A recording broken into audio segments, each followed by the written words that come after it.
الحمد لله نحمده ونستعينه ونستغفره ونؤمن به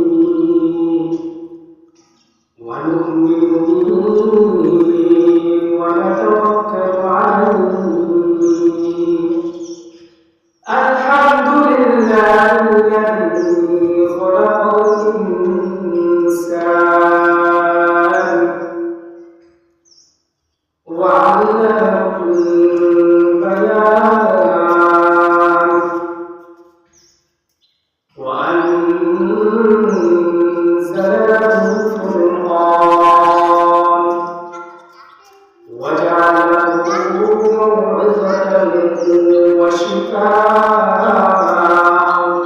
وهدى ورحمة لذوي الإيمان. والصلاة والسلام الأتمان الأكملان على خير الخلائق من الإنس والجان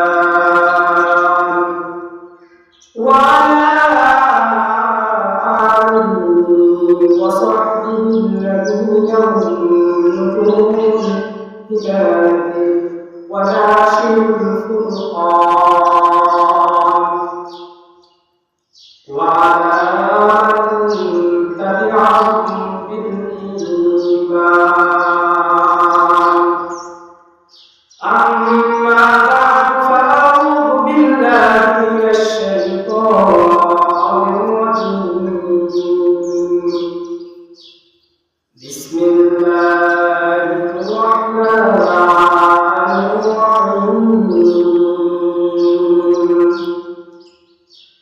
يا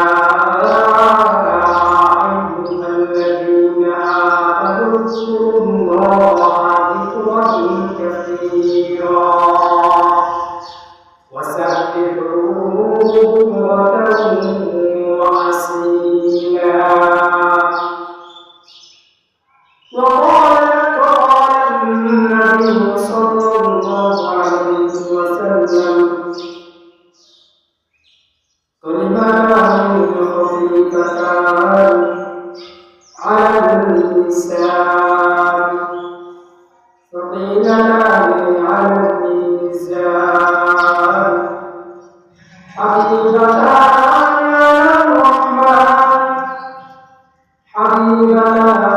إلى الرحمن سبحان الله وبحمده سبحان الله العظيم.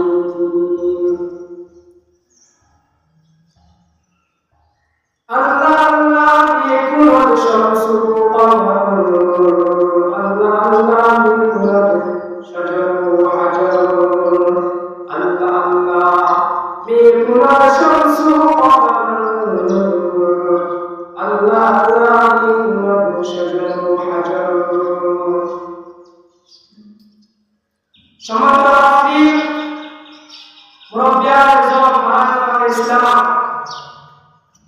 আমার কথা বাবা আমি সবাইকে জানাই হৃদয়ের অন্তঃস্থ থেকে মুবারকবাদ।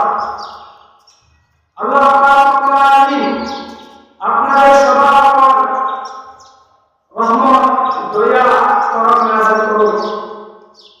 আমি আপনাদের সামনে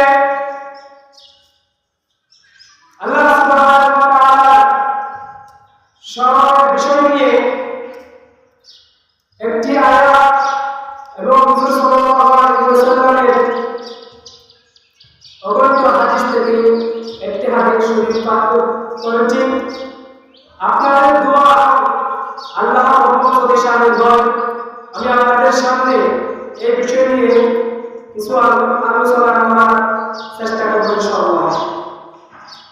সম্মানিত উপস্থিতি, আল্লাহ রাব্বুল আলামিন আমাদেরকে সৃষ্টি করেছেন। সৃষ্টি করার পর আমাদেরকে বিবেক বুদ্ধি দিয়েছেন। এই বিবেক বুদ্ধি দিয়া আমাদেরকে এই পৃথিবীর মধ্যে চাই দিয়েছেন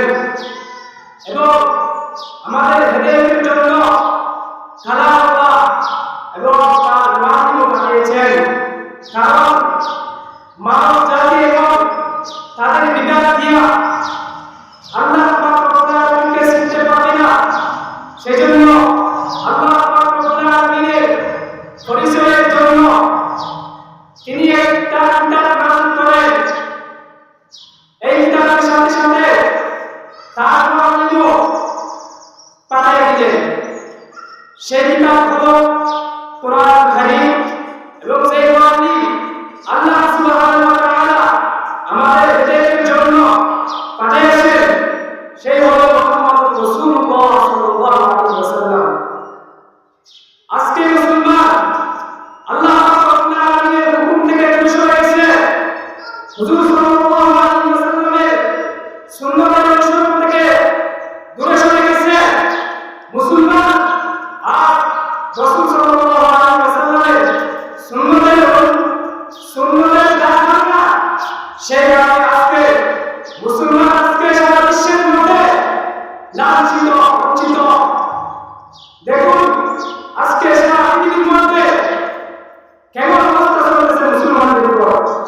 হুজুর সাল্লাল্লাহু আলাইহি ওয়াসাল্লামের সুন্নতের দাওয়াত আল্লাহ সুবহানাহু ওয়া তাআলা আমাদের সবাইকে হুজুর সাল্লাল্লাহু আলাইহি ওয়াসাল্লামের সুন্নতের অনুসরণ করা এবং আল্লাহ পাক রব্বুল আলামিনের হুকুমের মান্য করার তৌফিক দান করুন। আমি আপনাদের সামনে একটা পাঠ করেছি। আল্লাহ সুবহানাহু ওয়া তাআলা বলেছেন, ইয়া আইয়ুহাল্লাযীনা আমানু যকুরুল্লাহা যিকরান কাসীরা ওয়াসাব্বিহুহু বুকরাতান ওয়া আসীলা। আল্লাহ সুবহানাহু ওয়া তাআলা বলতেছেন, ও ঈমানদারগণ, আল্লাহ সুবহানাহু ওয়া তাআলা আমাদেরকে কি রকম মহব্বত করেন। ঈমানদার উপর দিয়া রাখতেছেন, ইয়া আইয়ুহাল্লাযীনা আমানু যকুরুল্লাহ, ও ঈমানদারগণ, তোমরা আল্লাহ পাক রব্বুল আলামিনকে স্মরণ করো, তোমরা আল্লাহ পাক রব্বুল আলামিনের জিকির করো। কি রকম জিকির করো?